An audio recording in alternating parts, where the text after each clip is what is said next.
Hello everyone, எல்லாரும் எப்படி இருக்கிறீங்க? ஸோ இன்றைக்கி இந்த வீடியோவில் நான் செய்தது என்னவென்று சொன்னால் tuna and carrot and beetroot sandwich. இந்த சாண்ட்விச் வந்து நான் சின்ன வயசில் இருக்கும்போது பர்த்டே பார்ட்டிஸுக்கு எல்லாம் போகும்போது இந்த சாண்ட்விச் அங்கே வச்சுருப்பாங்க கட்டாயம். ஆனால் நான் அது அந்த டைமில் சாப்பிட்றது இல்லை. சின்ன வயசில் எனக்கு இந்த கேரட் பீட்ரூட் எல்லாம் பிடிக்காது. ஸோ அதனால் அதை நான் சாப்பிடவே மாட்டேன். பிறகு நான் வளர்ந்த பிறகு என்னுடைய அம்மாவும் என்னுடைய சிஸ்டர்ஸும் வந்து இந்த சாண்ட்விச் எல்லாம் செய்யும்போது சாப்பிட்டு அது எனக்கு ஒரு ஃபேவரட் சாண்ட்விச்சாகவே மாறிட்டுது. இப்போ நான் அதை அடிக்கடி செய்வேன்.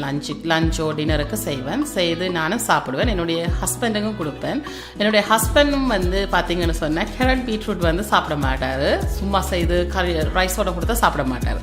ஆனால் சாண்ட்விச்சோட இப்படி டூனாவோட வச்சு செய்யக்கல அவரும் விரும்பி நல்லா சாப்பிடுவார். ஸோ ஹோப்ஃபுல்லி நீங்களும் இந்த ரெசிபியை பார்த்துட்டு உங்களுக்கும் பிடிச்சிருந்துச்சுன்னா செய்து பாருங்க.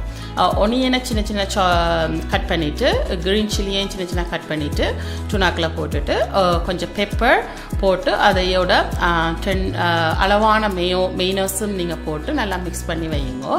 அதேமாதிரி இங்கே கேரட்டை வந்து ஸ்க்ரேப் பண்ணிவிட்டு அதுக்குள்ள ஒனியனை சின்ன சின்ன கட் பண்ணி க்ரீன் சில்லியையும் சின்ன சின்ன கட் பண்ணி அதையும் அதுக்குள்ள ஆட் பண்ணி கொஞ்சம் பெப்பர், சால்ட், அதோட கொஞ்சம் லைமும் போட்டு மிக்ஸ் பண்ணி வைங்க அதை ஒரு பக்கமாக. அதே மாதிரி எனக்கு வந்து பீட்ரூட்டை வந்து 10 மினிட்ஸ் ஒரு பாயில் பண்ணி ஸ்க்ரேப் பண்ண தான் விருப்பம். உங்களுக்கு அப்படியும் செய்யலாம், இல்லைன்னா சும்மாவும் ஸ்க்ரேப் பண்ணி செய்யலாம். ஸோ நான் வந்து இது ஒரு 10 மினிட்ஸ் பாயில் பண்ணி அதை ஸ்க்ரேப் பண்ணிவிட்டு அதுக்குள்ள ஒனியன், சின்ன சின்ன கட் பண்ண ஒனியனும் சின்ன சின்ன கட் பண்ண க்ரீன் சில்லியும் போட்டு சால்ட்ஸ் அண்ட் பெப்பர் அதோட கொஞ்சம் லைமும் போட்டு மிக்ஸ் பண்ணிவிட்டு ஒரு பக்கம் எல்லாத்தையும் வச்சுட்டு இஞ்சால ஒரு 3 ஸ்லைஸ் ப்ரெட்டை டோஸ்ட் பண்ணி அதில் லைட்டாக மேயோ பூசி போட்டு ஒரு ப்ரெட்டில் வந்து டூனாவை வைக்கிறது.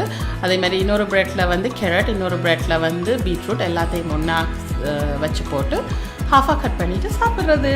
ஸோ இது நீங்களும் ட்ரை பண்ணி பாருங்க. பிடிச்சிருந்துச்சுன்னா கமெண்ட்ஸில் சொல்லுங்க. தேங்க்யூ.